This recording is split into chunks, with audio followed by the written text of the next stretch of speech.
Welcome to verse ইসলাম। রমজানের ৩০ দিনের প্রতিফলন সিরিজে ভার্স ইসলাম সাথে যুক্ত হন, যেখানে আমরা জেনজি প্রজন্মের প্রজ্ঞাকে অন্বেষণ করি, প্রতিদিন সকাল, দুপুর ও সন্ধ্যার অনুপ্রেরণামূলক অন্তর্দৃষ্টির মাধ্যমে। দিন ১৮, রমজান করিম, আলোর ৩০ দিন।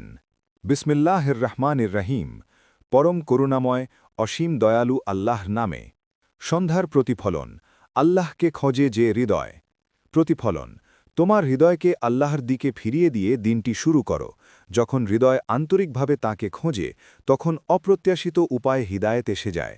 দুয়া, এহদিনী ইলাইকা। অর্থ, আমাকে আপনার দিকে হিদায়েত দিন। পাঠের উপকারিতা, ঈমানকে শক্তিশালী করে, অন্তরে স্বচ্ছতা আনে, হিদায়েতের দরজা উন্মুক্ত করে। আত্মিক অন্বেষণ, যে হৃদয় আল্লাহকে খোঁজে, সেই হৃদয় কখনো পথ হারায় না।